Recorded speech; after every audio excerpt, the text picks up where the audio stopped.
Good morning, YouTube. It is super early for me. It's like 5 to 7 in the morning. And I am on my way. Well, I'm going to be on my way to London soon, which is awesome. I'm going to get myself some breakfast.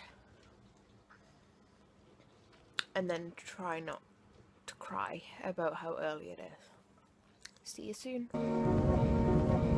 If I came this way.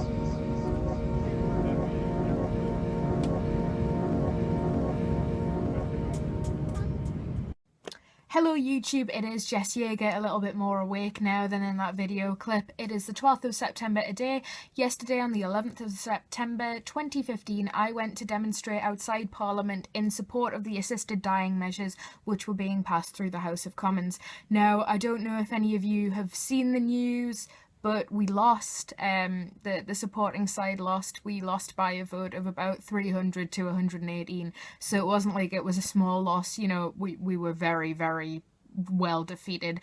But today I would like to talk to you about why I supported the assisted dying measures and why this campaign means a lot to me from an ethical point of view and from a personal point of view because of my personal views. Now, one personal view that I hold really close to my heart is that everyone should have autonomy.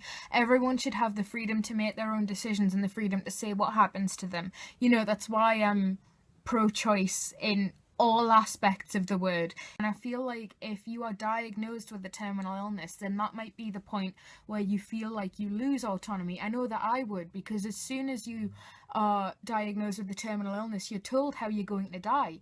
Pretty much, and everyone knows that if you have a terminal illness, it's not just like you're going to fall asleep peacefully and that'll be it. A lot of the time they're in a lot of pain. If they choose to take drugs, then the drugs are extremely unpleasant. A lot of the time, like cancer treatment is extremely unpleasant for the people who go through with it. And there's a reason why the campaign is called Dignity in Dying, because terminal illnesses in any way are not pretty. A lot of people lose control of their bodily functions, which is a horrible thing for people to have to go through, because a lot of people do feel like they don't have a choice about it and they have no dignity at that point, and they're just left to get worse and worse and worse until they die. And I feel like for a lot of people it is just kind of a waiting game, and I can understand why people feel like they're out of control in that situation. And something that really does get me is a lot of the opposition acted as if this assisted suicide measure was going to be compulsory, and it wasn't. It would be an option for people who otherwise wouldn't have had that option, and people who may need it.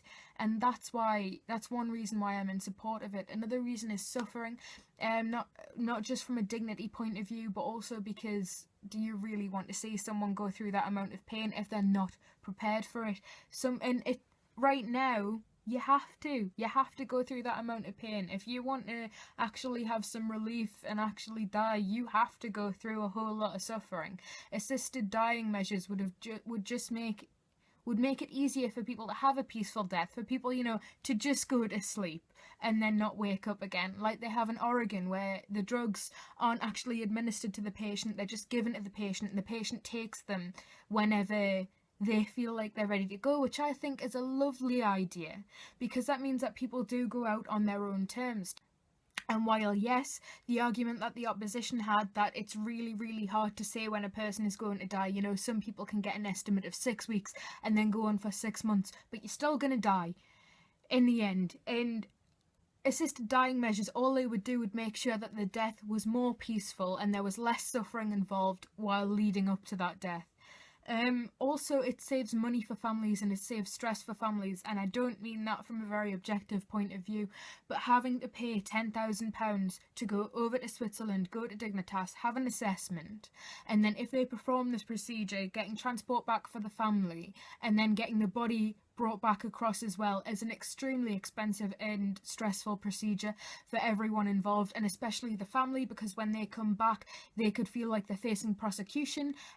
It's very unlikely that they would actually be prosecuted, but a court case may actually take place, which is more stress for the family. in a nutshell, that's why I support the assisted dying measures. And even though this was the first bill in 20 years to be introduced into the Houses of Parliament, it's been introduced in the Lords before. This is one of the first times it's been through the Commons. I feel like it will come up again, and I really hope that, you know, as society advances, I feel like society is getting more liberal. As society advances, I really feel like we may actually get this, definitely in my lifetime. I feel like it will be a thing, but what's really sad is just that the people who needed it now aren't going to get it. If you want to strike up a dialogue, if you feel like you disagree with me or you have any other points, please put them in the comments below. Also, just as a side note, being part of something political was a really brilliant experience, and I would highly recommend it to anyone who is wondering whether they should go and protest about something. Do it. It was an amazing experience, and I will be doing it a far lot more. Okay, thank you for watching, guys. Adios.